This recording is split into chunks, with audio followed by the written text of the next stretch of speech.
So welcome everyone to this eighth class? Eighth Yes, class, I think. think so. We have three more sessions and we'll conclude our study of the mind and all these various factors in the mind. Let's begin as usual with the prayers, and if you'd be so kind as to lead us in those, Jana, that would be great. Ready? Mhm. Praise to Shakyamuni Buddha 3 times in English.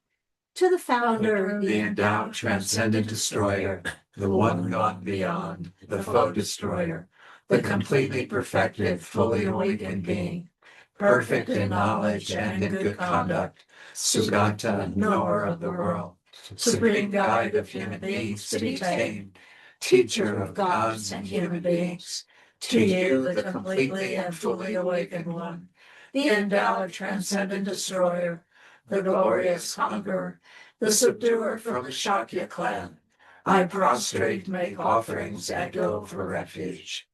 to the founder, The endowed, transcendent destroyer, the one gone beyond, the foe destroyer, the completely perfected, fully awakened being, perfect in knowledge and in good conduct, Sugata, knower of the world, supreme guide of human beings to be tamed, teacher of gods and human beings, to you, the completely and fully awakened one, the endowed, transcendent destroyer, the glorious conqueror, the subduer from the Shakya clan, I prostrate, make offerings, and go for refuge. to To the the founder, founder, the endowed, transcendent destroyer, the one gone beyond, the foe destroyer, the completely perfected, fully awakened being, perfect in knowledge and in good conduct, Sugata, knower of the world, supreme guide of human beings to be tamed, teacher of gods and human beings, to you, the completely and fully awakened one, the endowed, transcendent destroyer, the glorious conqueror, the subduer from the Shakya clan, I prostrate, make offerings, and go for refuge. short mandala offering, once in Tibetan. Saji po hi jukshin me ta tra ri ra le ji ni de yan pa di song jing du me te Wari dro kuna da jela jo harsho idam guru radha mandala kamnirayami. Refuge in Bodhicitta, once in English, twice in Tibetan. I go for refuge until I am enlightened, to the Buddha, Dharma, and the Supreme Assembly. By the merits I create through listening to the Dharma, may I become a Buddha in order to benefit all sentient beings. Sangye Chodam Soli Chodnala, Janshu Bardu Dagni Kyab Suchi, Dagi Chunyan Ke Peso Namki, Drola Pencher Sangye Druparsho. Sangye Chodam Soli Chodnam La, Janchu Bardu Dagni Kyab Suchi, Dagi Chunyan Ke Peso Namki, Drola Pencher Sangye Druparsho. Okay, thank you, Jana, for leading the prayers. Let's do a short meditation. We'll spend the first few minutes focusing on the breath to calm the mind. So use whatever technique you prefer to use with the breath for this silent period of meditation. And then I'll come in a few minutes and lead you in a short reflection to set our motivation for our time together tonight.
Now let's set our motivation for our time together tonight. And so far in this course, we've been looking at some of the main problematic states of mind. And we looked at the mind of desire, attachment, that distorts our relationship with those things that bring us pleasure, those fleeting moments of happiness that we overlay and exaggerate the qualities of those, grasping, clinging at them, trying to not be parted from those. And then the opposite affliction, the mind of anger, aversion, where we encounter what is unpleasant, and we do the same thing. We exaggerate the unpleasantness of that object, and here we wish to be parted from it, to separate from it, to perhaps even harm it. And tonight we're going to look at the root of all of the delusions, the one in particular that is with those other two as the three root poisons, the three main poisons in our minds.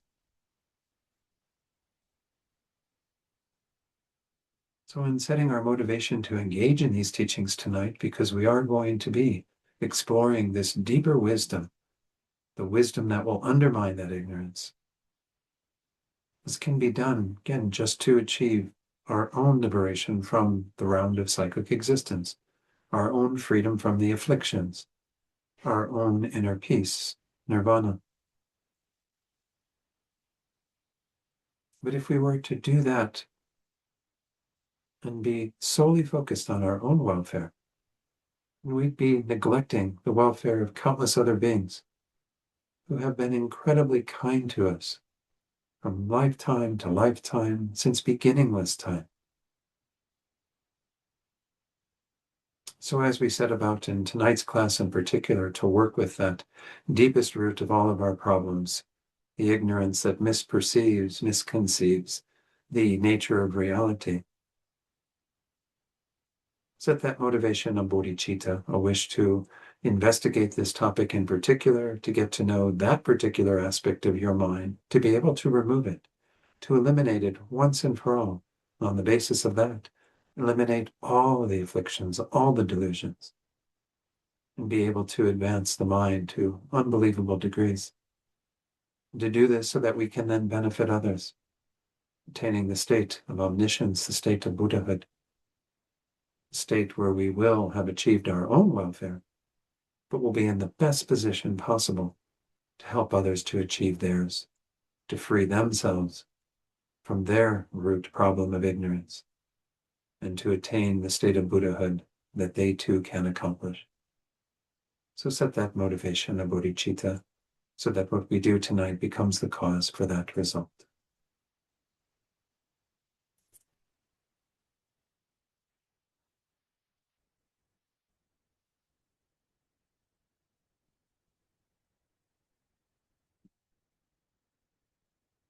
And then you can open your eyes gradually and we'll begin. So I might just mention a little more, I might check in to see if there's any questions from last week, but I had a nice conversation with Louis just before class tonight, because we were talking in the last class again about pride and how sometimes we can have a feeling of superiority in regard to our own spiritual tradition, especially when we look at others. And it is a very fine line, this line between kind of having some confidence and faith even. And we're going to see the word faith coming up in regard to faithlessness, which is actually one of the secondary afflictions. But faith in Buddhism is confidence, essentially. It is a conviction that we have in the teachings on the basis of our own investigation and experience. And it's something that we have to have at a very strong level. I think all spiritual traditions require that, right? Christianity, Judaism, Islam, what have you. People who practice that faith have to feel some deep conviction that what they are involved in is the path for them. And so it is a bit of a tension, right? Between the idea of how to make sure that what we are adhering to in terms of our own spiritual path is informed by that, and has that kind of energy to it, that we really want to be totally convinced that what we are doing is perfect for us and makes sense and is the answer, is the way out, if you will. But yet we also have to not put other traditions down and not think that what they have is inferior. And it becomes a little bit of a challenge, right? Because when we feel again that what we have is special for us, is something that really speaks to us, there's almost implicit within that, that other things are not of that nature. So we have to make sure we kind of temper that with some level of an acceptance that people who are coming to their tradition, to that kind of vein of human spirituality, whatever, that they are finding exactly what they need in a very similar way. It's not our path, that is their path. And to try to hold, again, some confidence in our own spiritual endeavor while still respecting the fact that others have their own path. And not, again, in any way really denigrating or putting down other people's spiritual traditions. But anyway, Mary Jo Furco has a question. So, yeah, unmute Mary Jo. Yeah. Go ahead. So what helped me was, um, because I really caught myself with that, that I was like, oh yeah, I'm right, you're wrong, with other traditions. But then as I'm thinking and thinking, I always have a saying that I had the best dad in the whole world, and my husband will be like, I have the best dad in the whole world. And it's like, I, and I'm okay with that. It's like, yes, you had the best dad for you. I had the best dad for me. And my dad is no less the best than your dad is the best. You know what I'm trying to say? And that really kind of helped me get my mind around, other religions. It's like, yes, I have the best for me. You have the best for you. And I'm so happy for you that you think, you have the best for you. Good. I'm happy for you. I don't know if that's on the right train of thought. I don't know. No, I think that helps a lot, Mary Jo, because again, we have to see again that there is an individual perspective. And that is what we mean by this variety, this diversity of spiritual traditions, is that it speaks to the proclivities, the predispositions of a variety of people. That's why His Holiness always approaches it from that angle. If you had, I think I mentioned this last week, if you had a restaurant that served one dish, I mean, some restaurants do that, right? They only serve one thing. Well, you're only limiting your audience, right? There's only people who are attracted to that particular food that are going to show up. But if you have a variety of things that you offer, then people, can come with different tastes and they can all find something to partake of. And so, if somebody will say, "Oh, this is the best dish here," and the other will say, "This is the best dish here," and it just depends upon your individual taste, right? It's the same thing. I think the tricky thing comes into play when Louis and I were discussing, when we in this Mahayana path that we all follow here in Tibetan Buddhism, Zen Buddhism, Chan Buddhism, what have you, there is this idea again that this is the situation for all beings, and we are dedicated to achieving enlightenment to help all beings to find this path and to achieve enlightenment. So it becomes a little bit more of a there's another sort of element to it because we are overlaying on other beings, whether they want Buddhism or not, the idea that that's what's best for them too, in a sense, right? That's implicit within wanting to become a Buddha but as a Buddha, you will still lead beings according to their predispositions. But yet the final thing, according to Buddhism, is to become a Buddha. So there still is some of that kind of it's got some favoritism to the Buddhist path to it. So I think it does get to be a little bit tricky when we kind of hold that view of we are here to become a Buddha, to help all the beings to become a Buddha, as if that is the final absolute thing that all beings have to attain. And that's the perspective we can hold. So it does become a little more challenging to hold that perspective and yet be okay with other people saying, well, yes, but Christianity is still what speaks to me and what really gives me energy in my path and in my spiritual life. Finding a way to navigate through that is a bit challenging. But as I was telling Louis, I think the most particular, things we want to avoid is any denigration of other traditions. We can certainly find things that we could say, or maybe not so good practices in terms of behavior that people exhibit, or even that Buddhists exhibit. I mean, look at what happened in Myanmar, with a lot of Buddhism gone astray, essentially, and violence and so on that was propagated by Buddhists against Muslims and what have you. So we have to be really careful that, we when we talk about and look at other traditions, we can maybe find some common ground to say, yeah, these are maybe moral dimensions that we could get into some sort of discussion about. But in terms of the overall structure of what people see as the purpose of life, the meaning of life, what it is that they want to follow, that we can have some great respect for them and not denigrate what they are doing, while still being very true to our own path. Did you want to say anything more on that, Louis, or anyone else here? It's a tough one though. And we have to skirt that line again between confidence. Oh, Mary Jo online. Yeah, please unmute yourself, Mary Jo. And there, I put an ask to unmute. Did it come up? We have two Mary Jo's. We have two Mary Jo Whiteman. There you are. Okay. Well, I was thinking along that same line of, I can't remember exactly, but you know, the Dalai Lama and Desmond Tutu, when they were having that conversation that was ongoing together. And it seemed to me like the Dalai Lama was sort of saying,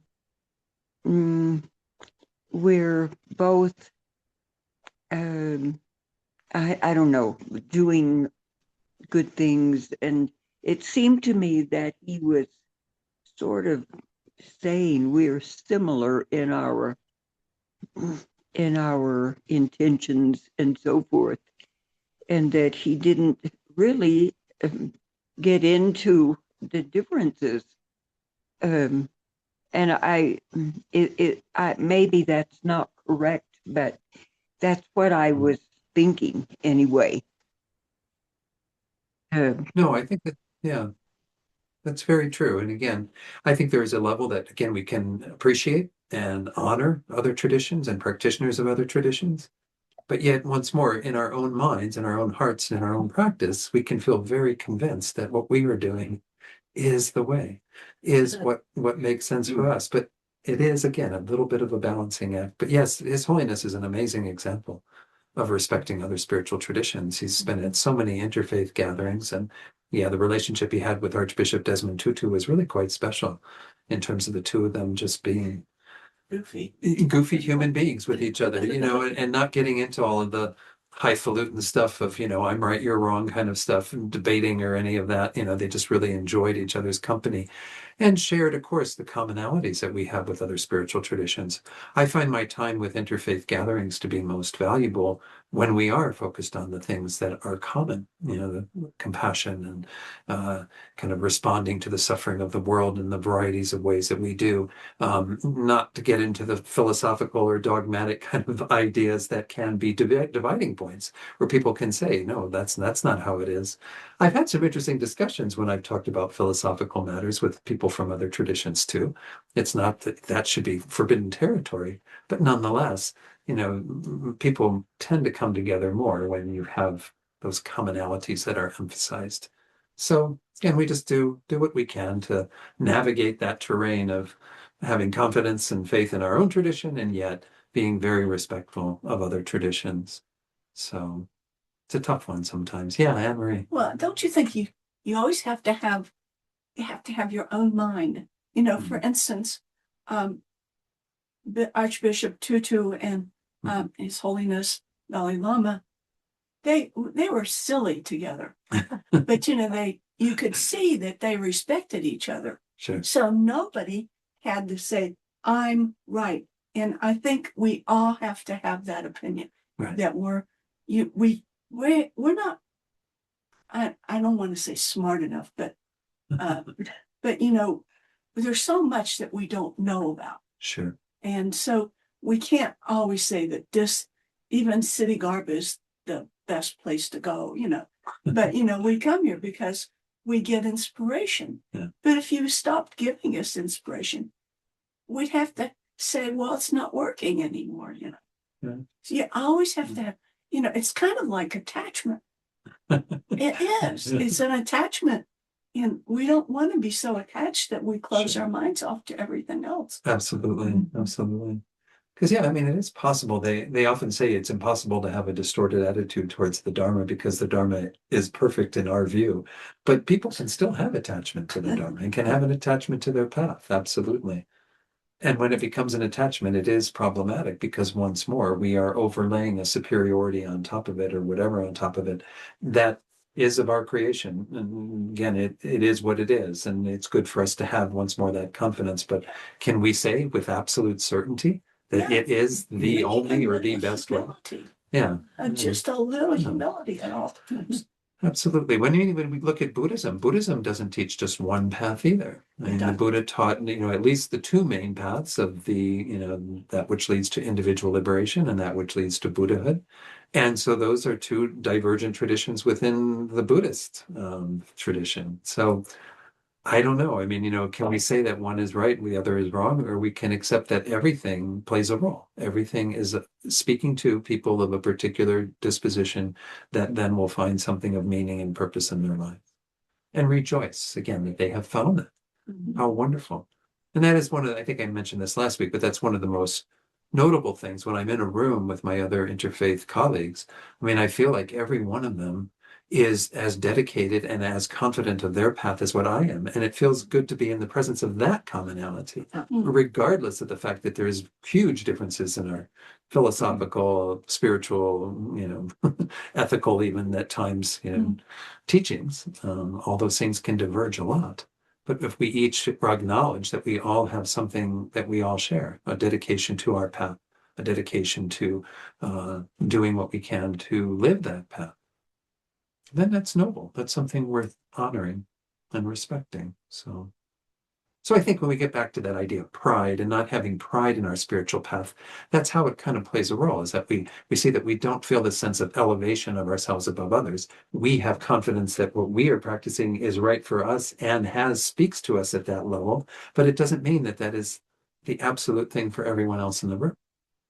Everyone else in the room is on their own trajectory with their own needs, desires, wants, minds, as you said, Anne-Marie. We're all of our own minds.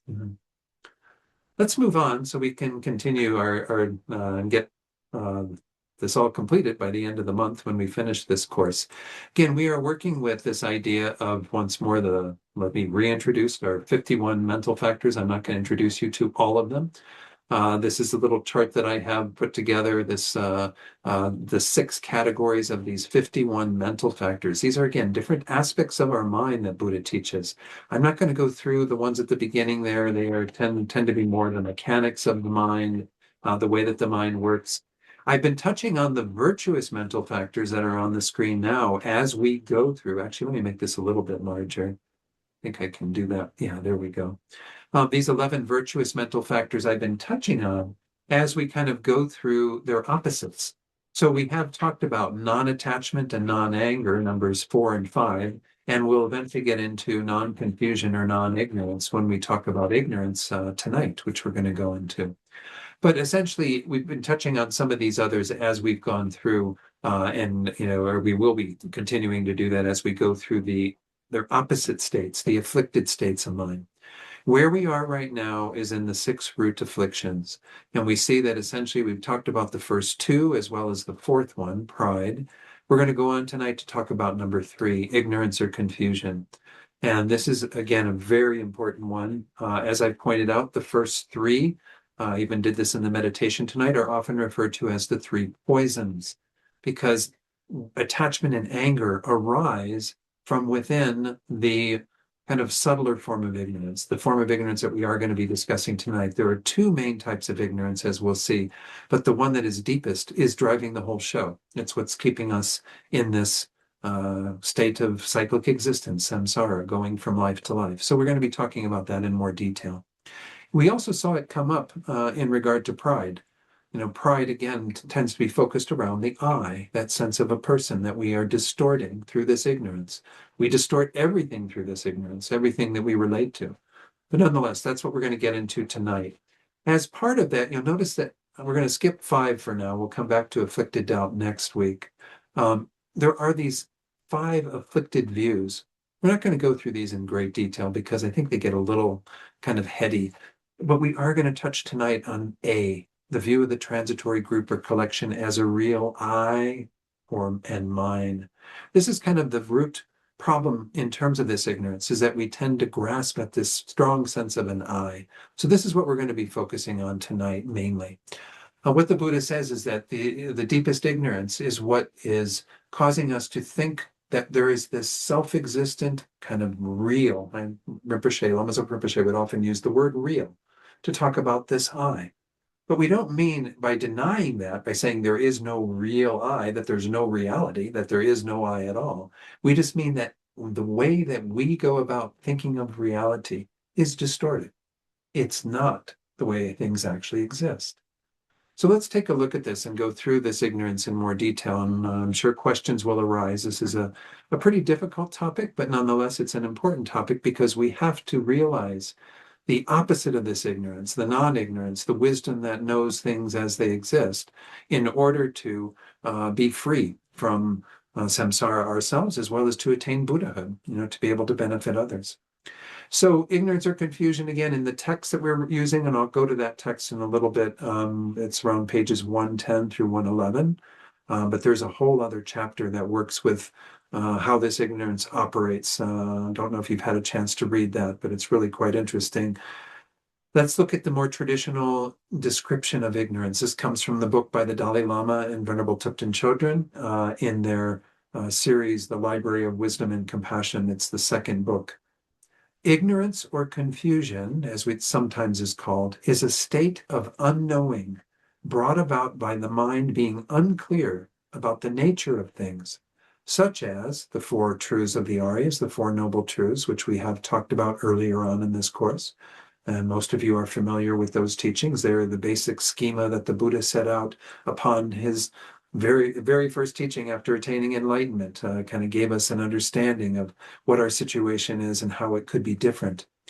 The next topic, karma and its results. There's obviously an ignorance of karma that plays a major role in terms of the ramifications for beings in the Buddhist perspective.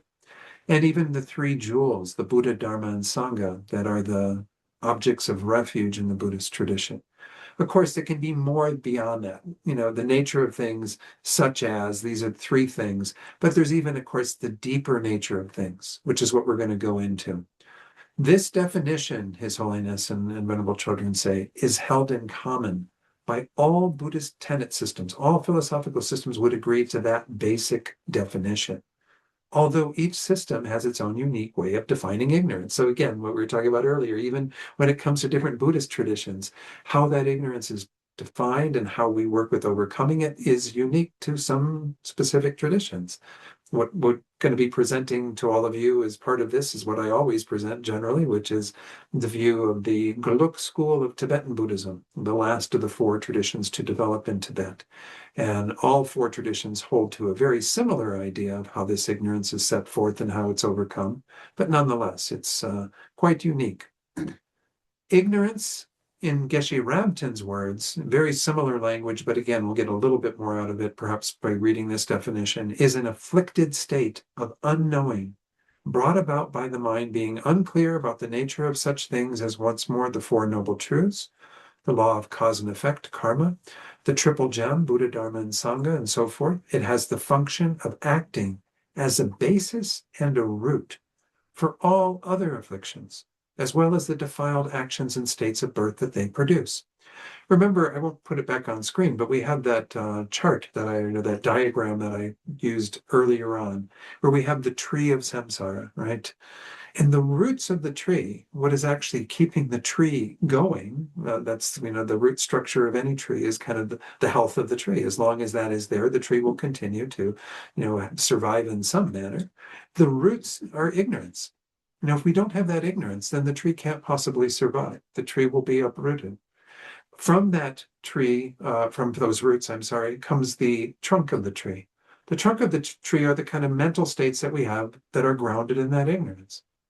And of course, as long as they're grounded in ignorance, whether they're wholesome or unwholesome, they're only going to bring about results that are within samsara, within this tree of samsara. Because until we remove the ignorance, we're not really free of that conditioning.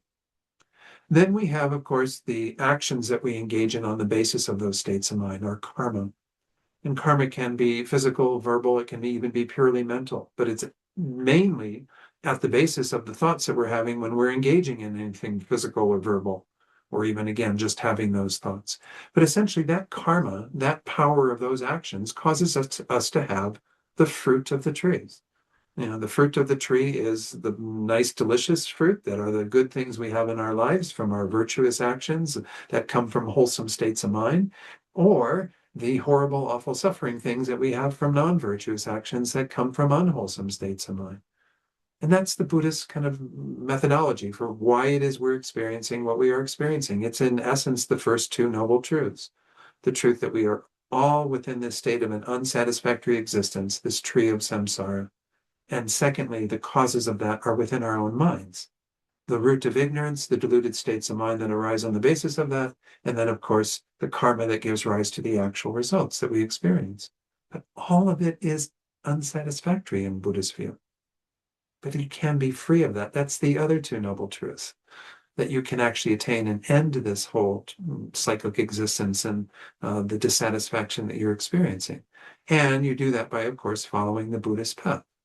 And the Buddhist path leads to that result of our own freedom from our situation, as well as going on to attain Buddhahood to be able to help others to do the same. So essentially, when we start talking about going back to what Geshe Rabten is saying here, this is the ignorance in general acts as the kind of basis and the root for all the other afflictions, as well as, again, the karma, the defiled actions, and then, of course, the states of birth and what happens in those states of birth that are the fruits of those actions. So it's all kind of laid out exactly in line with the tree of samsara diagram that you all have seen before. So again, when we talk about this, we can say that then, because there are two main types of ignorance, and let's go on to define those. Actually, let me go into this first, and then the next screen, I think, is where we've got the two types of ignorance. Let's see what Geshe Repton says here. He says, thus, the ignorance that we are discussing here is the confused, bewildered quality of consciousness, of mind, that obscures us from knowing things clearly. It acts as the basis for, but is distinct from, the ignorance that falsely conceives of a self-existent person. That's that, when I showed you that diagram with that afflicted view, that's that afflicted view.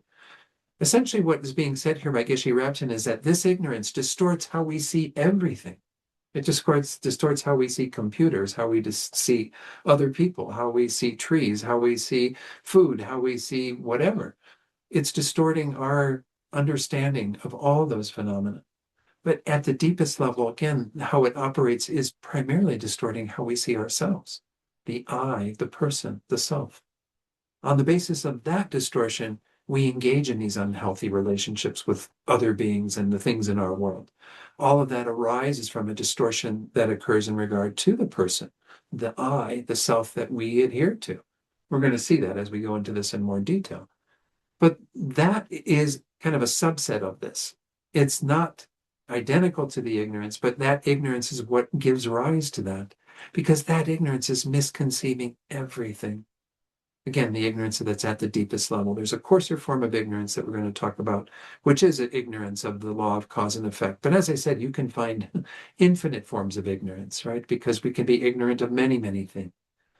But nonetheless, the two main ones in Buddhism, as we're going to see in the next slide, are the ignorance of the law of cause and effect, karma, which is the primary thing that causes us to take unfortunate rebirths. Because when we aren't attentive to our actions, we create the causes for ending up as an animal or other unfortunate states that the Buddha set out.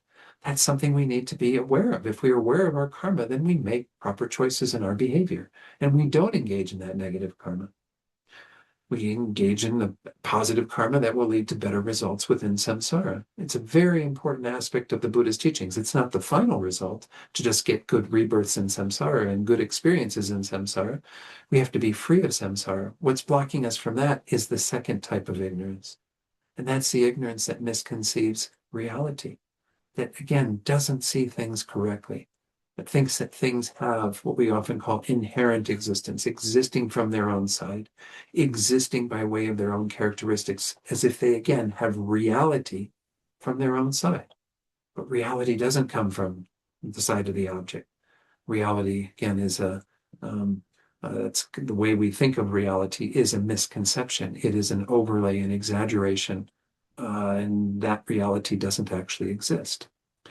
So, as it says here, this more specific quality of ignorance, where we get into looking at the self-existent person, will be explained when we deal with, once more, the view of the transitory composite or collection, which is what I introduced you to briefly when we looked at that chart. That's the second part of tonight when we get to looking at that. So this is the slide that mentions these two. Generally speaking, Geshe-Rapton says there are two types of ignorance. Confusion about the meaning of reality itself, that is, again, the ignorance that is bewildered about the nature of the self and so on, and all phenomena, really. And then, secondly, confusion about such things as the law of cause and effect, and really quite specifically karma. You know, if you think about it, if beings even had the understanding of karma, which again, we're not saying Buddhism has a monopoly on, because many Eastern traditions do adhere to it, and even people in the West adhere to some understanding of karma. But, you know, if we had that understanding that everything that we engage in has its trajectory that brings about a particular result. If we engage in, once more, what is healthy and positive and virtuous, acts of generosity and kindness and so on, we get positive results from that. Not immediately necessarily. We might feel better engaging in those actions, which is an indication of kind of the nature of those, but we will see the ramifications of those in the future. They will ripen into having good resources from our generosity, even having a pleasant form, a beautiful form on the basis of practicing patience and so on. All of these things the Buddha sets out, the positive results we can have from virtuous actions. On the other hand, the Buddha set out very clearly all the suffering we experience on the basis of non-virtuous actions. It's just a simple explanation. Again, it's not a justification. I always try to use those words. I think they're somewhat powerful. It's an explanation of how things come about. Where do good things come from? Where do bad things come from? They come from their respective causes. It's just an explanation. It's not meant to be kind of moralistic. Oh, you're a bad person because you're experiencing this particular bad result. It just means that that's how it works. You plant that particular seed, you get that particular result.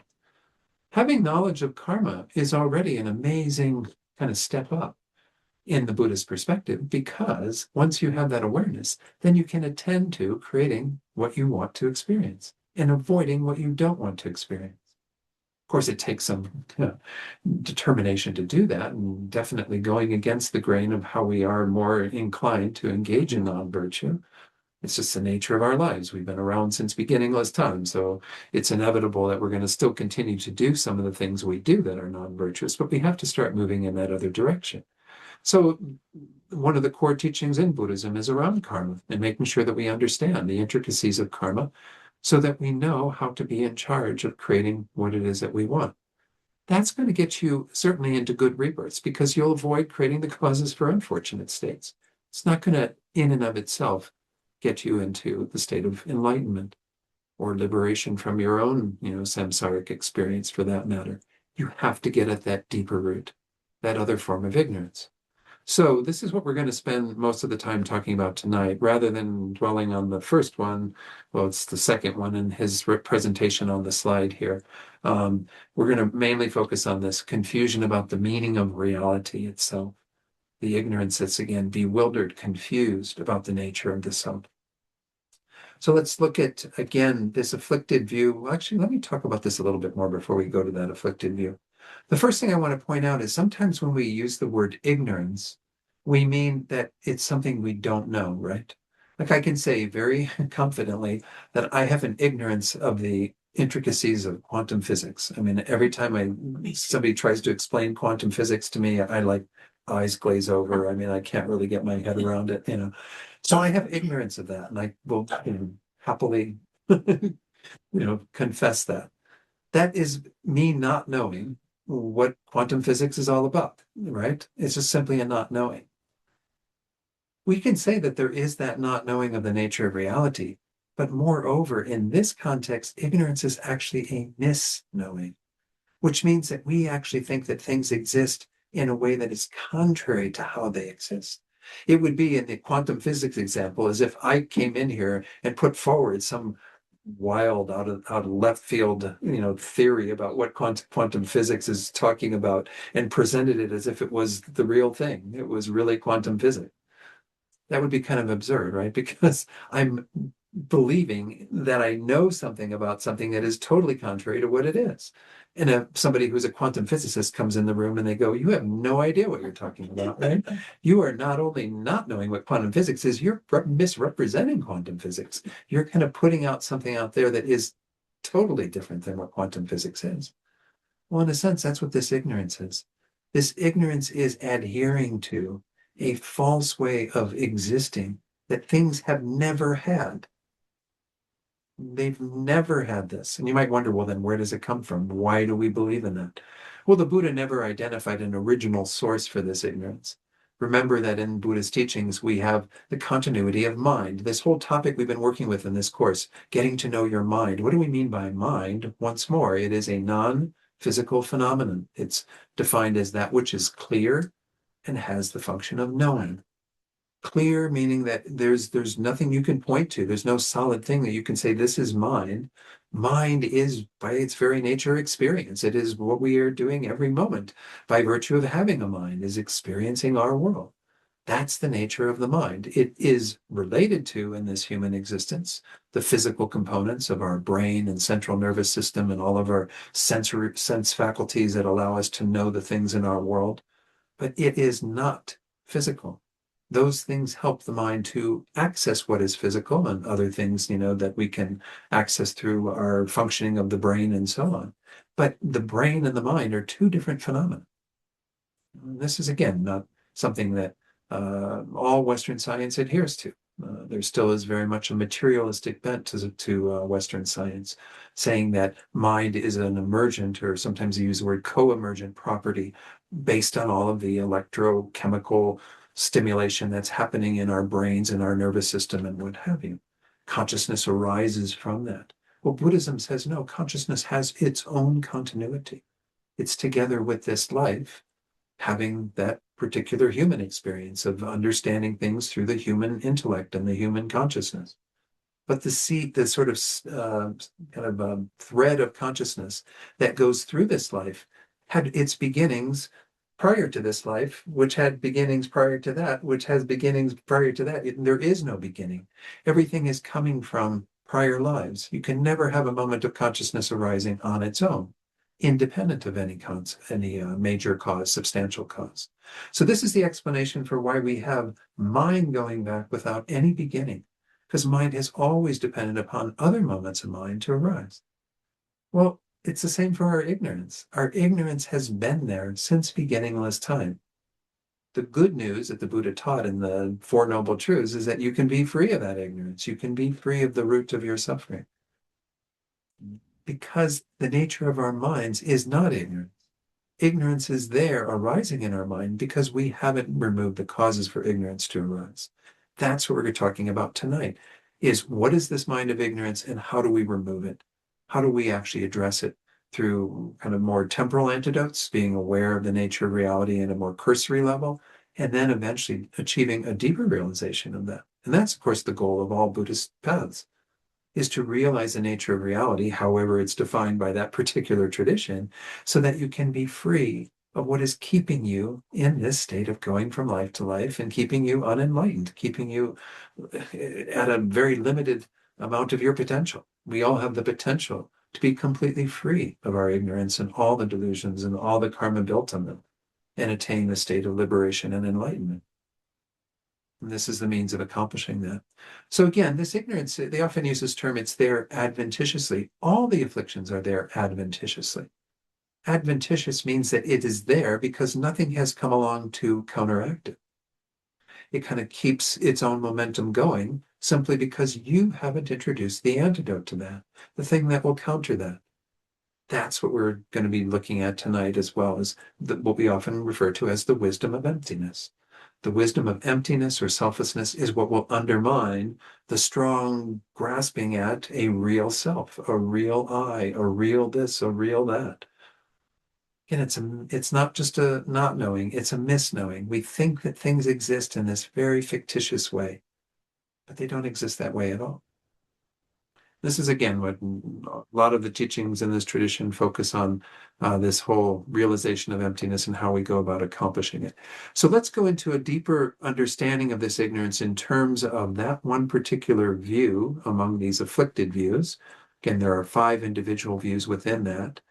The first one of those is what I introduced you to briefly earlier, and even it was mentioned in one of the slides earlier from Geshe Rabten, the view of the transitory group or collection as a real I and mine. Well, what do those terms mean? Transitory is referring to the fact that it is changing all the time, right? Because certainly within this life, we know that our bodies and minds do change. There's constant change, momentary change. But you also acquire a different sort of collection of stuff each lifetime. There is a thread of consciousness going through all of this. But we can see that the consciousness of a human being is very different than the consciousness of, Zia over there, who's asleep on the cushion. A dog's consciousness, a dog's mind, has different features to it, different ways of knowing. And they even use dog whistles, right? Because dogs have a sensitivity to higher pitched tones than what we have in the human body. But nonetheless, we have an ability with this human brain and what have you to process information and use this human body as a wonderful basis for exploring these teachings and for changing our minds. That doesn't exist in a dog's body and with a dog's mind. But again, that is one collection of stuff. That's a transitory group, and we've all been dogs, we've all been cows, we've been a zillion other forms of existence. And in this life, we have a transitory group or collection that is the body and mind of a human being. Again, that has that thread of consciousness running through it. But we see our human experience is very much a product of the human mind and our ability to know through our 5 senses and so on, and to use our cognitive abilities to think about things and what have you. What is happening with this view is you're looking at this simple collection of what we call body and mind. So there's 2 things essentially here. There's many things if you get into picking things apart into all the various parts. But essentially we have 2 main components that are the basis for the sense of an I, a body and a mind. And again, in Buddhism, we say they're very unique phenomena. It's not that the mind is arising from the brain and what have you. The mind is arising together with that on kind of a parallel track. We have our mind and we have, again, the physical body that includes the brain and so on and all the other organs of the body. We are looking at that as, once more, as is said on the screen, a real I and mind, meaning that we think there's a real I here. But in the end, that I doesn't exist in that way. Let's take a look at this in more detail. I'm going to share with you first what the Dalai Lama and Venerable Chödrön say about this, of the first of the 5 afflicted views. The view of a personal identity, or again, sometimes called view of the transitory collection, that's the more common way I've heard it referred to, is an afflictive intelligence, meaning it has some level of wisdom to it, but it's afflicted. It's not looking at things quite correctly. That, when referring to the conventional I or mine, grasps it to be either inherently or intrinsically I or mine. It is called intelligence in the sense that it analyzes something. It is the root of samsara and acts as the basis for all afflictions. So what it's doing is, once more, it's looking at this collection of stuff that we call the body and the mind, and it thinks that there's a real I here. In the end, the I does exist, but in a very, very subtle way. We're going to see this when we look at the teachings on dependent arising, which is one of the most important ways that we can undermine this feeling of there being some kind of independent, self-existent I. And I'll even look at how Lama Zopa Rinpoche talks about this process by which we perpetuate this ignorance. Because there's more to it than just a thought. We also have, some other factors that contribute to this arising of this form of ignorance, this particular afflicted view. But what is driving the whole show then is this looking at this body and mind as being a real I, and then we go about these other afflictive states of mind on the basis of that strong sense of an I. We feel the need to defend and protect that I by getting what brings it pleasure through the mind of grasping and attachment and so on, and by pushing away what brings it pain and suffering. which is, again, some level of aversion or irritation. It can become full-blown anger, hatred, rage. We see that these are the two patterns we fall into, these other two poisons, on the basis of adhering to a strong sense of a real me. When I think I am real in this way, well, then that concretizing of this I becomes something that we have to defend. We feel that strong sense of needing to protect it, get what brings it pleasure, push away what brings it pain. At the fundamental level, again, there's nothing wrong with not wanting to have suffering and wanting to have happiness. This is a false way of going about trying to achieve that because it's working with something that is not true, something that is actually not there in reality. We think there's this real I, and that real I does not exist in the way that we are adhering to it. So let's look at this in more detail. Each step we go a little bit deeper into this. Hopefully I'm structuring this in a way that we can all kind of follow along and go on this little ride.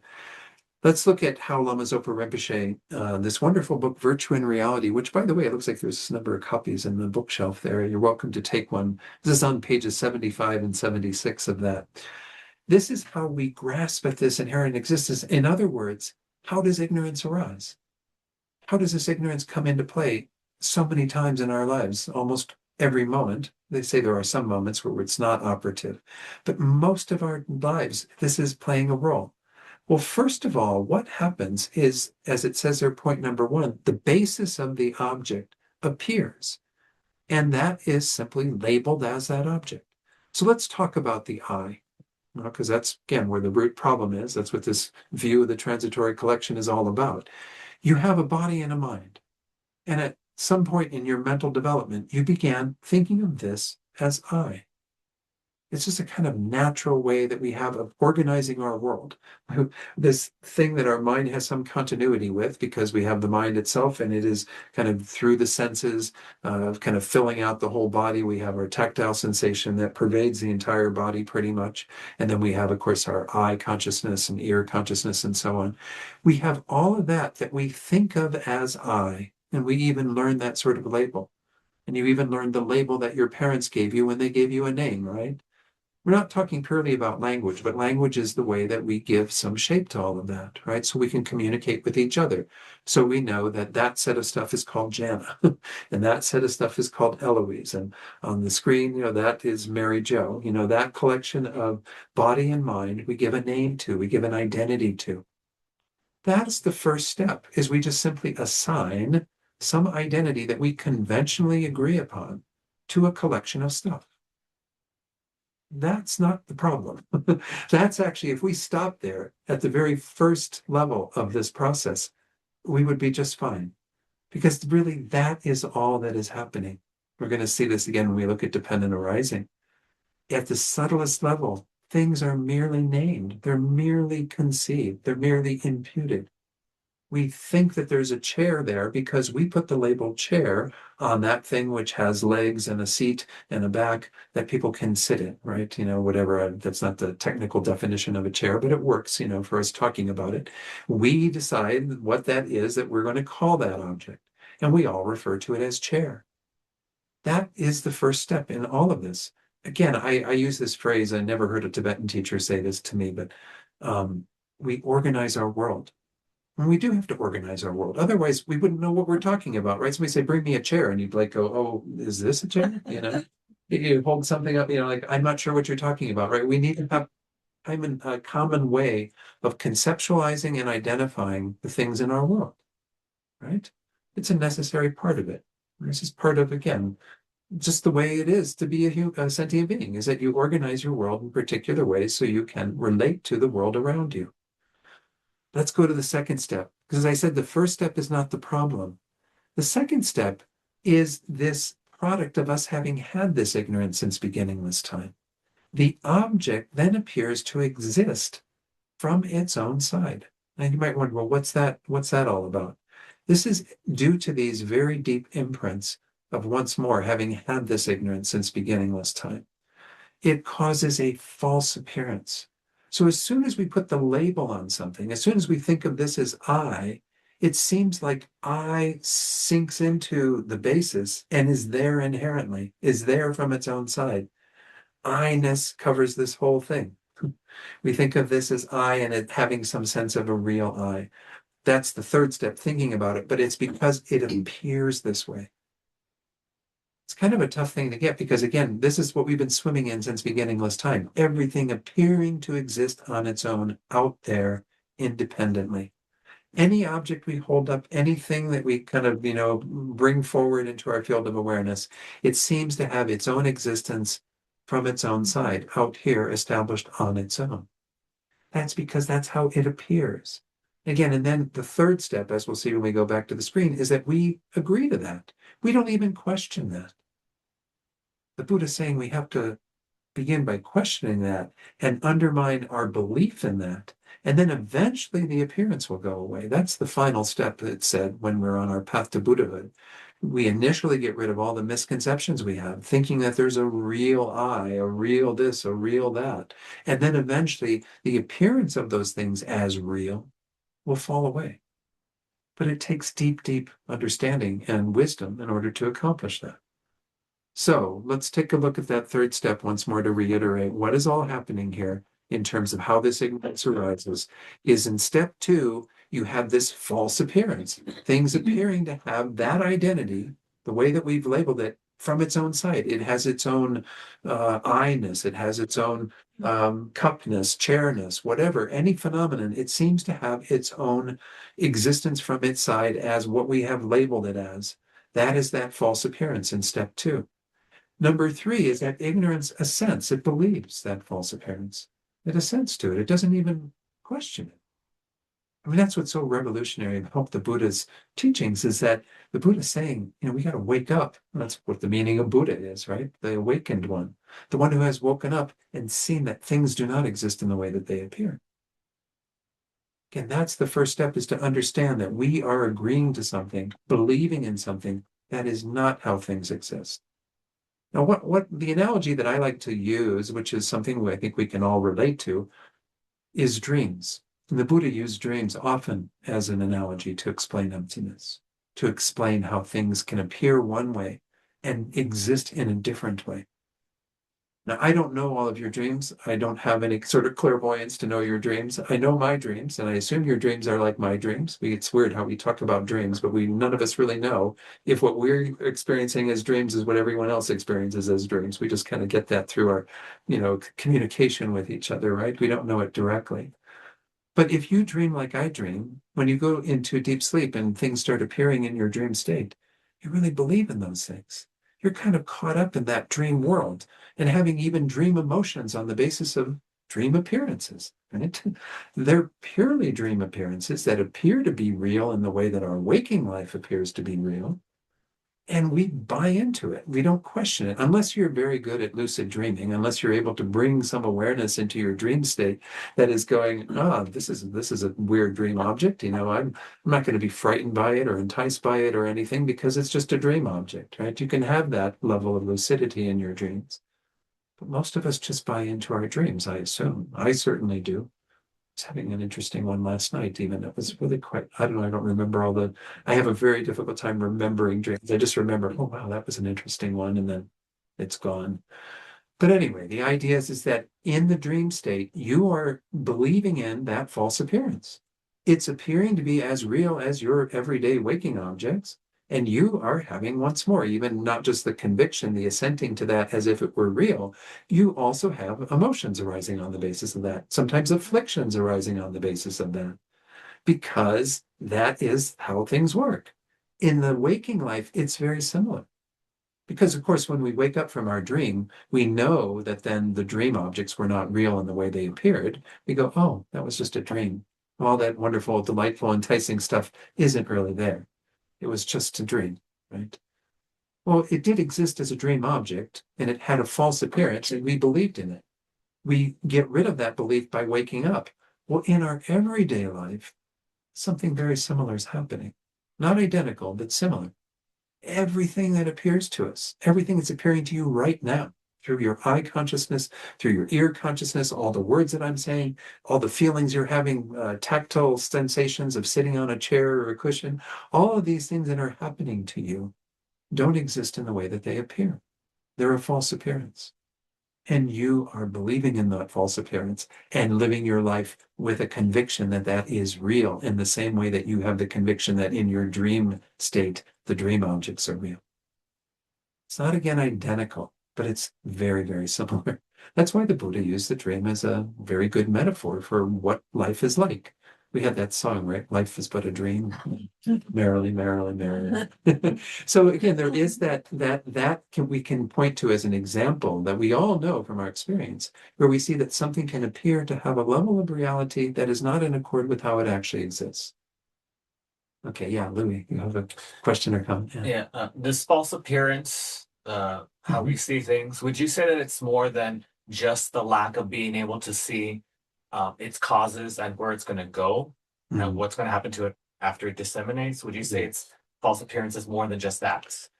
Absolutely. I mean, that's an aspect of it, is that we tend to concretize things in regard to a particular moment and way of seeing them that is imbued with generally an ignorance of the causes and conditions that led to them, as well as what will follow from them. But that's not the fullness of that. Because we're talking again about identity as opposed to those aspects of it, which are a part of the identity, but they're not the key thing. The key thing is that we think that what is appearing to us now as a real I, on the basis of our observation of this collection of stuff that we feel so strongly is an I, and that adhering to that as if it were real. It does involve an ignorance of everything that follows prior to that. This is what we're going to get into in dependent arising. Dependent arising, as we'll see, I think that's my next slide, has 3 different levels. And one of them is exactly what you're saying in terms of causes and conditions that give rise to phenomena. The I is a product of causes and conditions. We are blind to that when we are adhering to the strong sense of an I, and understanding the causes and conditions and also what will follow from that can be a way of undermining that ignorance. But that ignorance isn't specifically grasping at that aspect of it. It is grasping at the nature of that phenomenon that we are adhering to, thinking it has its own substantial, real, independent, inherent, intrinsic existence. It's a part of it, but it's not the full picture, is what I'm getting.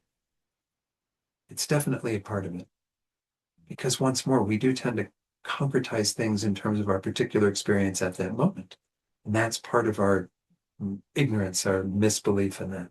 So it does involve some level of that.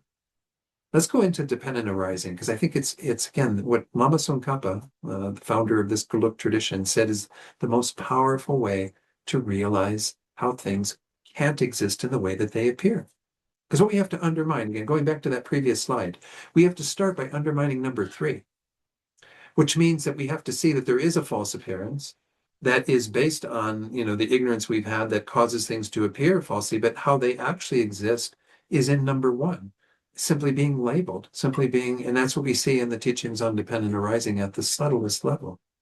But what we have to undermine is this ignorance. And to undermine it, one of the ways that we can do that is by meditating on and really analyzing how things exist dependently, not independently, on their own, self-established, inherently existing, all of these things, these terms that we used just a short while ago. The very first level is, as I was saying in response to Louis' question, dependence upon causes and conditions. I mean, anything that we point to that is produced, and this, again, the footnote on there says that pertains to impermanent phenomena, which mean things that have causal nature to them. They are effects of various causes that preceded them, and they will give rise to effects that will follow them. They are a cause and an effect in and of themselves, an effect of what preceded them, a cause for what will follow. Everything that exists in that category, which is most of what we deal with in our lives, certainly when we talk about the eye depends upon causes and conditions. The body depends upon causes and conditions. The mind, all the physical things in our world depend upon causes and conditions.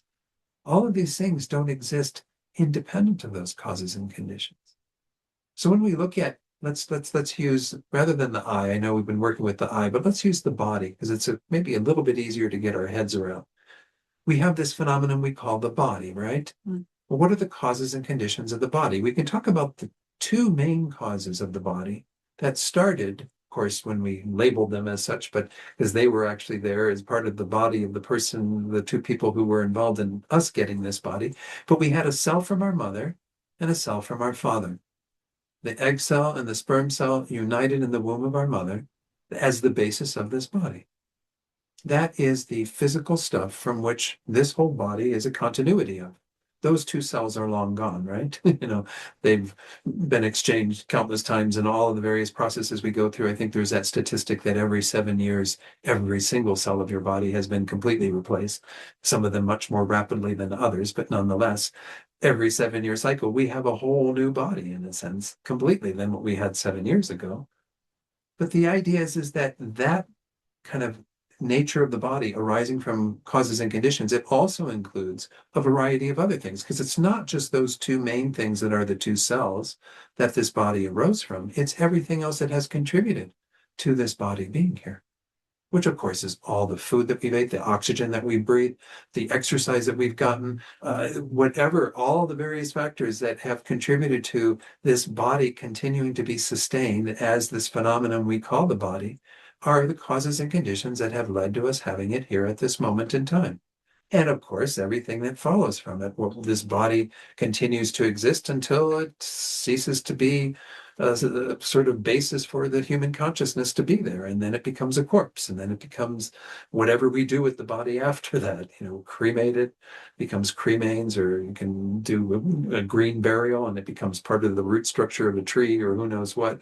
All these things follow because everything is in this process of causality that arises in this way. And there are some phenomena that are permanent. I won't talk about them so much tonight, but this applies to almost everything we deal with. When we talk about the body, we have the idea that the body exists in some independent manner, but it does not have that independent existence because first, it depends upon causes and conditions. Can you have this body now without the causes and conditions that precede it?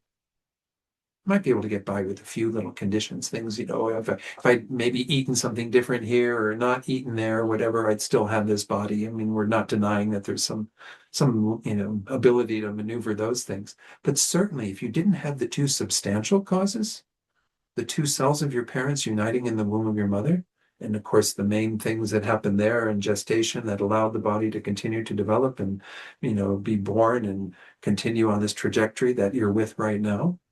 You didn't have all of that, you couldn't have this body. It does not exist independent of those. And as Louis was pointing out, that is part of our ignorance, is that we hold to this kind of phenomenon that seems to be independent of those. It seems to have its way of standing on its own without those causes and conditions. But if we analyze, we see there's no way that it could be here without those causes and conditions, right? And that's true for anything, right? This little dowel that I'm holding up here that we use to ring the chime or whatever. This has got, of course, two parts to it, the dowel part and then the little ringer kind of ball on the end here that makes it into something that we can use very well to ring the chime. This, of course, has its substantial causes of the wood from which this was carved, right? And then we have many other conditions that contributed to it. Somebody designed this, right? And then in a factory, they took the wood and they put it through some machine to bring it down to this very nicely beveled dowel, and then the little, round thing at the top. And then, of course, these were put together with some form of glue or something, and then it was painted black. And then, of course, there's the lunches that the people ate that were doing all this work that contributed to it. Those are also causes and conditions of this. Many, myriad causes and conditions that bring about something as simple as this, right? Everything that arises from causes and conditions depends upon them. You cannot have an independent existence right there. That's already proving that things cannot have independent existence. But we haven't yet really seen the subtlest way that they actually exist. For that, we have to go to the next two levels. So let's go to those, and we'll continue to work with the body. Dependence upon parts. Well, once more, when we talk about parts of the body, there are infinite parts. And you can exist without some parts of the body. We know this, right? Because some people unfortunately come back from wars and what have you as, with limbs missing, where they might be missing both arms and both legs even, right? And they can still have a body. There's still some basis for what we call a body. But nonetheless, to have a body does depend upon some level of parts, right? Can you have what we call the whole, the body, without some parts that act as the basis for that whole? No, I mean, you always require some level of parts for there to be the whole. If we go back to this little bell ringer, we have the whole thing here, which is it when it's fully assembled and is capable of being sold, to ring the chime that's on the table here. But it obviously contains two main parts, at least, the dowel portion and then the ball portion at the end that acts as the actual ringer. But those have many, many more parts to them, right? And this, of course, is what science is finding when they're going deeper and deeper to find subtler and subtler parts, quarks and subquarks, and I don't know where they're at in this whole analysis, but they find, that all these minute particles that they can identify through very, precise instruments, all the various things that are in here that are parts of that. Can you have the whole ringer here without its parts? It depends upon its parts. The body depends upon its parts. The eye depends upon its parts. The two parts of the body and mind that we need to have in order to have the basis for an eye. Let's go to the third level. We're going to talk about those parts in a slightly different way. We're going to talk about those parts being what we call the basis of designation or imputation. This is that step that we saw in the previous slide, right? Where we looked at the fact that anything that exists, it goes through the first process. The basis of the object appears, and that is labeled as that object. This is speaking to that third most subtle level of dependent arising, that in the end, all that is there is a basis that we are conceiving of, designating as body, as bell ringer, as eye, as whatever phenomenon that exists. It depends upon some level of conceptuality. And of course, with conceptuality is often language. As I said, language plays a key role in how we're able to agree upon our conventional existence and say, this is a chair, that's a computer, this is a TV, this is that, right? But conceptuality is involved in setting up everything. Without a conceptual mind looking at a basis and saying, oh, this is that. And again, might give terminology to it, but even in just pure conceptuality. I mean, I've certainly seen, I think it's even in the text that we're using for this, where Venerable Gyatso talks about how even when you talk about prelingual thinking, like in a baby who is, an infant, infants don't have language per se, right? They haven't learned the language that we use. We talk to a baby as if it knows the words we're saying, right? Oh, look at you, you're so delighted. We might say things in our common language, and the baby's like going, no, what the hell you're talking about? But essentially, until they learn language, it doesn't mean they don't have any conceptual designation of things. They definitely do. It's just prelingual. They have an idea of what they want. Otherwise, why would they start crying when they're hungry and they want mother's milk or they whatever the case might be, right? We have a conceptual framework that is involved in how we relate to our world. And again, organize our world, as I said earlier. That, in the end, is the only way that things exist, is through mere imputation. Doesn't mean that they don't exist through causes and conditions and parts. Those are also a part of it. But in the end, even those causes and conditions and even those parts are all merely imputed, merely labeled. Nothing exists without mere imputation. We're merely thinking this is body, therefore this is body. We're thinking this mind and body are I, therefore this is I.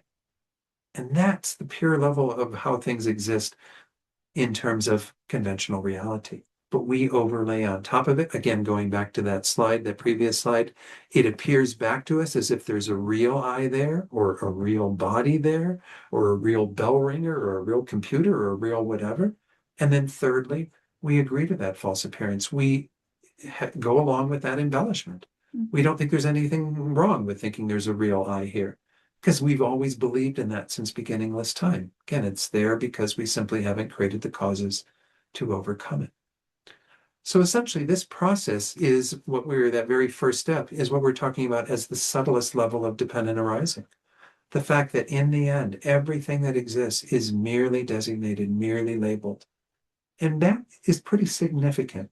I know it's hard to get the full import of this just hearing a talk like this, because we have to get it at a much deeper level. If you are merely imputed, it means that there's nothing substantial and real that can be involved then in justifying that defending of ourselves and protecting ourselves. Lama Zopa Rinpoche would say that it's almost as if the I doesn't exist. It's almost as if the body doesn't exist or any phenomenon doesn't exist. It's that close. But it's just a differentiation between nominal existence, saying things exist because they are named, designated, imputed, and they don't exist at all. They exist, but they exist in this very, very slight way, very subtle way. It's just mere designations. Yeah, Louis. So, would it be too much of a stretch to say that we would be able to see things accurately if we could see that thing without concept, in consideration of all its parts and in consideration of where it came from and where it's going? If we could see things without the unhealthy concepts, we can still see it as conceptually designated. Because again, there's nothing wrong with that first step. Conceptually designating this is bell ringer, this is computer, this as I. There's nothing wrong at that level of just mere designation, which is a conceptual thought, right? What is wrong is the overlay, that third point, going back again to what we saw on the screen in regard to Rinpoche's explanation of how we get in trouble, how we have ignorance arising, is when we assent to that false appearance, when we overlay a reality that isn't there, that is appearing from the side of the object. It seems to our minds as if things do have their real existence, their inherent existence, their independent existence. We believe in that. So in a sense, the reasoning of dependent arising is said to be very powerful because it's speaking to how things actually exist. And when we see how they actually exist, it negates any fictitious way of existing, because anything more than that third point, anything more than being conceptually designated, is false, is not true. If you're believing in something more than that, well, then you're off track. Anything more than that doesn't exist. And we have believed in that since beginningless time. So again, it's not necessarily negating conceptuality or being free of conceptuality. There is a realization of emptiness, the lack of these ways of existing that are false, that is non-conceptual, absolutely. And that's the goal of all Buddhist practice, is to get to a non-conceptual awareness of this, which is a non-conceptual awareness of the lack of that. Once more, when we talk about this term emptiness sounds so nihilistic, but it's essentially meaning empty of something. Empty of what? Empty of existing in the way that things appear, to have their own substantial identity inherent within them. That does not exist. What we have to see is the emptiness of that. And when we come out of that meditation, where you realize that very deeply in a non-conceptual way, you have the insight that everything exists really just on the basis of mere imputation, mere designation. But you can use that as a reasoning to get you to the view of emptiness.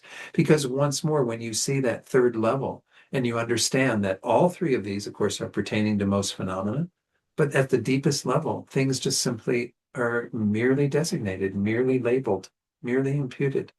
There's nothing more to grab onto. There's nothing to grab onto.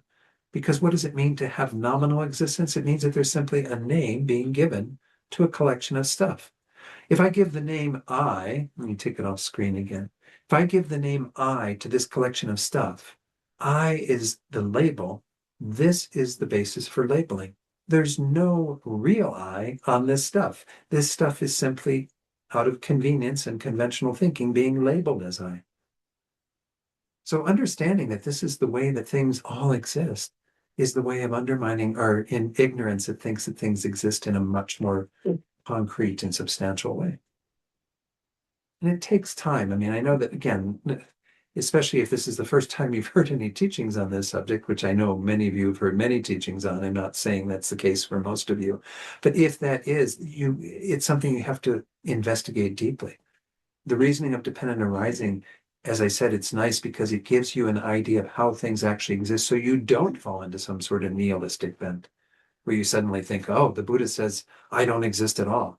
A lot of people interpret Buddhism when they use the phrase of kind of no self or selflessness or emptiness, as if the Buddha is saying that it's all nihilistic, nothing exists.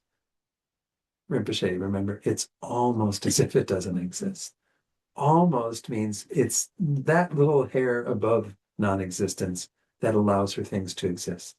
So there still is a mere I that practices the mere path, that attains mere Buddhahood, that helps mere sentient beings to become merely enlightened. I mean, it all exists, it all functions within that way of existing, the three levels of dependent arising. The subtlest one, again, being merely designated, merely imputed. It all functions. It just doesn't work in the way that we think it does. It doesn't work in the way it appears to us. Things are not existing in that way at all. So that's one way to undermine it. Let me go through. We're running out of time for tonight. I didn't get to everything I thought I would. Maybe Eloise was right. I might not be able to finish all of this in the time. This is the process by which you are sometimes encouraged, particularly to investigate the I, this strong sense of a real I that you feel is absolutely there, that you've had conviction in since beginningless time. That again is merely labeled, but we have to get at refuting, negating the way that it appears to us and the way that we are grasping at it. So the very first step is to kind of get a feeling for how that I appears at that time. And one of the ways they say to do that is by thinking about a time when you felt that that I needed to be defended, like when you've been, falsely accused, or something really embarrassing has happened, and so you kind of feel this strong sense of an I that is embarrassed at that time. It could be a positive emotion, like when you've had great pride at something you've accomplished, and you can feel that strong sense of an I that, oh wow, aren't I special? We even saw that in one of the forms of pride we looked at last week, right? We take some feeling of superiority in our own qualities and what have you. So again, when we do that, we can see the I being much more prominent in terms of this sense of a fake I, a false I that we are adhering to, that we think is real. That's the first step. Really kind of tune into what that I seems like when it appears. It doesn't mean that it's not there other times. It just means it's more prominent when we are defending ourselves or when we are falsely accused or whatever the case might be. That's the first step. Well, then the second step is to determine, well, if it does exist in the way it appears at that time, as if it's got some sort of substantial, real existence from its own side, there should be some possibilities for finding it then. The kind of what's implicit in that first step is that if we think there's something that is sort of real here, we should be able to find it. We should be able to go, okay, there's the real I. Just like when we put our keys in a drawer with a bunch of other junk, we can go to the drawer of junk and we can say, oh, there are my keys, because we can find something specifically that is it. What are the possibilities for where that I might exist if it's real in the way that it appeared? Well, there's two possibilities essentially. It can exist together with this body and mind, which is the most likely possibility, right? Because this is where we feel the strong sense of I, is together with this body and mind. But we have to include the second possibility, which is that it's something totally different than the body and mind. Again, that's because we have to exhaust the possibilities. And there's really only two possibilities. It's either together with this stuff or separate from this stuff. The same as this stuff or different from this stuff. These are the two possibilities that are explored there in that second step. So essentially, when we've determined that there are two possibilities, the real I is either going to be found on this collection of stuff here or as something completely separate from this collection of stuff, well, then we gain some conviction that if we look in both of those places, we should either find it, and then we have conviction that it does exist in the way that it appears, or not find it, and then we can refute it. We can say it doesn't actually exist. So the next two steps, I'll put them on the screen real quickly, and then again, we're going to have to conclude for tonight. The next two steps are looking in those two places, analyzing oneness or sameness, that there's something in this collection of stuff, the body and mind, that is the real I. We can find, what is the real I? Sometimes the I feels very strongly identified with the body, but the body has many parts. What part of the body are you talking about? And even within that part, there's many parts to that part. And if we think the mind is inherently the I, well, then that kind of flies in the face of us ever thinking that the body is the I. Like if you look at a picture that somebody's posted on some social media site of you with a bunch of other people, you go, oh, there I am, right? Because it's a picture of your body, it's not your mind or anything, it's a picture of your body. So we have to kind of go into deep analysis and even look at some of the consequences if we were to find a real I in this collection of stuff. That's the third step. The fourth step is where we analyze something being completely different, inherently different than the mind and body. And that's a very kind of basic analysis, something that we can do quite quickly. What they say is kind of mentally take your body and mind off the chair or cushion that it's on right now and set it aside. You're just doing this mentally, right? It's good. Thinking about, okay, I'm going to take the body and mind and I'm going to set them over here. Is there an eye remaining on the cushion? Is there something completely independent of the eye, of the body and mind that is the eye? That's kind of left over. You take the body and mind away, and there's the leftover little eye on the cushion going, "Hi, you found me," you know. No, that doesn't happen, right? You know. And again, I often point out the fact that, you know, if my body and mind are here at Siddhi the Tibetan Buddhist Center in Taos, then I'm not in Santa Fe, right? My body and mind are here, therefore I'm here. So I can refute this idea of an I that's completely separate from the body and mind pretty easily. The tricky one is at step 3, where we think there's a real I in here. We often even think the I is the collection of the body and mind. But if you talk about a collection is multiple, right? You can't have a collection of one. I mean, that'd be a strange collection. Or I want to see my rock collection, and you show more rock. You know, this is my collection. Well, not much of a collection. Collection implies that there are more than one things there. And in this case, you have the collection of the body and mind, the mind-body complex. You have at least 2 things there. Do you have 2 eyes? Not 2 eyes, 2 eyes, capital eyes. No, right? You know, we don't have the I that is the body and the I that is the mind. We have a singular sense of an I that is here that cannot be equated to the body or the mind or the collection of the body or the mind or any part of the body or the mind. It's an interesting investigation. When you do it, you should come to the conclusion it doesn't exist in the third way. When we've analyzed for sameness or oneness, it doesn't exist in the 4th step, you know, when we kind of go looking for it to be completely different. Therefore, because there's only 2 possibilities, hearkening back to the 2nd step, what we thought of and brought to mind in the 1st step doesn't exist. We can't find it. The real I cannot be located in either of those 2 possibilities. And we're left with emptiness, the lack of that I.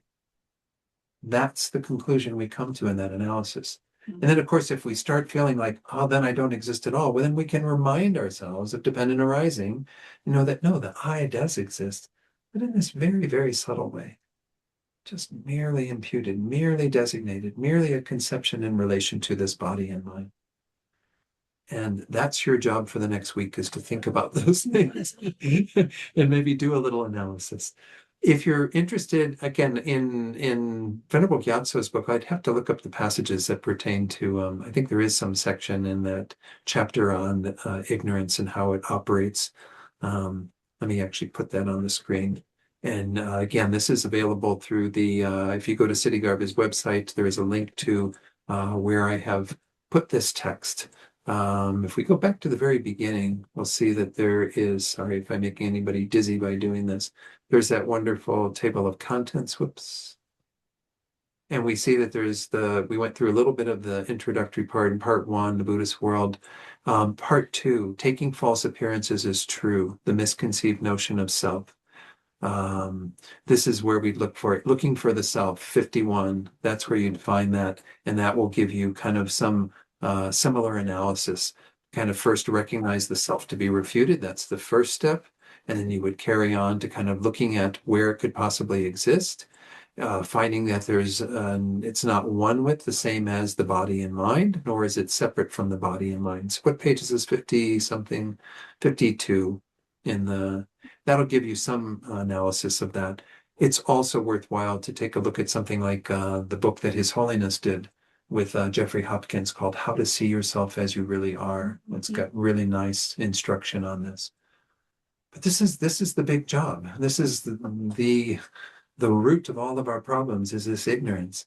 We have to undermine it through first seeing how things actually exist, and then undermining the false way that we think that things exist in that manner when they don't actually have that existence at all. And that ignorance that thinks that things have a fictitious way of existing. Anyway, Mary Jo, did you have a comment or question? Wasn't sure. No? Okay.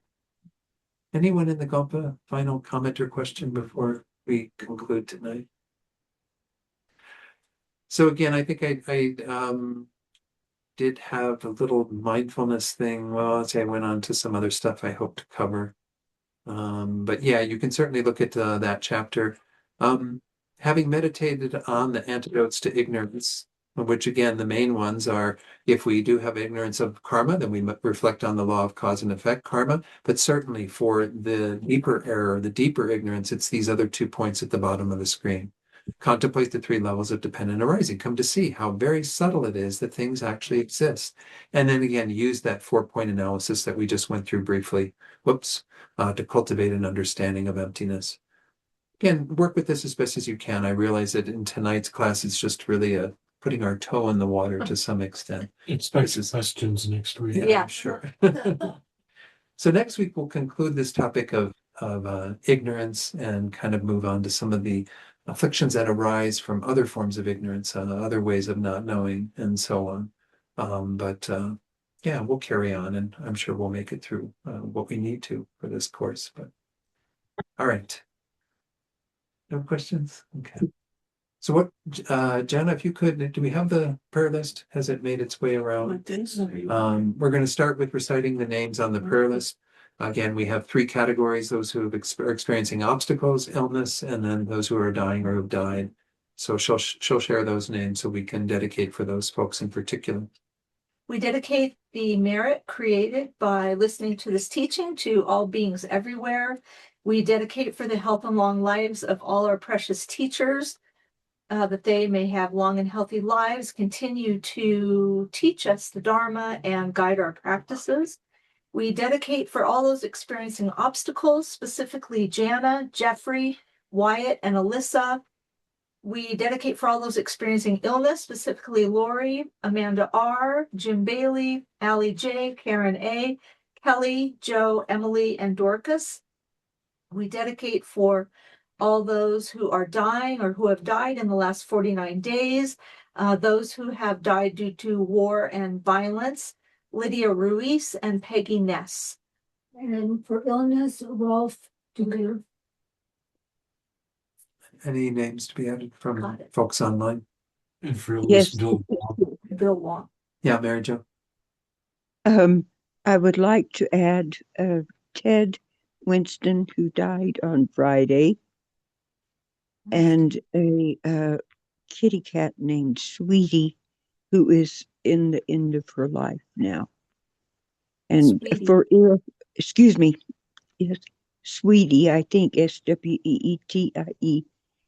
And I would like also for those ill to include Joe J and Allie J also, and I Ali. have those. You have those. Do you have Ali Pacheco? No. Okay, please, if you would. A-L-I? A-L-I, yes, Pacheco. yes. And then Laura has asked for Alyssa to be added for obstacles. I have that You one. have, okay, good. All right. All right. So again, for all of those beings whose names we recited, as well as those we're holding in our heart, we dedicate for their welfare, to be free from their suffering and to find the happiness that they seek. Let's go to our prayers to conclude. Jana, thank you for leading those as well. Dedication prayers, once in Tibetan. Gewa di nir du da. Stone through your name. Draw our training Maluha. Devi Salam Go Varsho Janju Sancho Grimposhe Mahe Panam Pekirche Kewanyam Pame Payam Gone Gomdu Pelwarsho. Long life prayers for His Holiness the Dalai Lama, the wish-granting, wish-fulfilling jewel, source of every single benefit and happiness in this world. To the incomparably kind Tenzin I beseech, may all your holy wishes be spontaneously fulfilled. And for the swift return of Lama Zopa Rinpoche, peerless teacher and assembly of children of the victorious ones, Shravakas and Pradita Buddhas, victorious Lhasa, father and sons, along with the lineage masters, all the objects of refuge of infinite lands, please bestow the virtue and goodness of accomplishing this prayer here and now. Holding and spreading the Buddha's precious and complete teachings through explanation and practice, you wore the armor of patience that is never discouraged. Incomparable venerable Guru, to you I make request. While striving single-pointedly for the sake of victorious one's teachings, the sole gateway through which all benefit and happiness emerge, and from other beginnings, you suddenly departed to peace. What a great loss! Nevertheless, through the undeceiving truth of the blessings of the ocean of three jewels, and the great waves of bodhicitta of the children of the victorious ones, may the smile of a reincarnation swiftly beam in glory for proportionate disciples. Okay, thank you, Jana, for leading the prayers and the dedications. Thank you all for coming tonight. And again, we'll meet for the next 3 Thursdays here in person. That's the plan. And then, we'll have some other programming in May until I return again in mid-May. So, anyway. All right. By the way, I might mention that for Lama Zopa Rinpoche, I'll be leading a special practice on Monday. Monday is the 3rd anniversary since his passing. And so we're, again, working on creating the causes for his reincarnation to be identified so we can have him once more as part of our organization and a presence in our organization. So that'll be at 5:30 till 8. It's a little bit longer practice. There'll be a break in there, but that's through our center in Santa Fe. So you can join through their website if you want to do online, or if you want to come down to Santa Fe, you'd be more than welcome. But just thought I'd mention that. So, okay, thank you all again. Thank you, Don. Thank you, Dhamma. Thank you, Don. Thank you, Don. Thank you, Mary Jo. Yeah, thank you. Okay.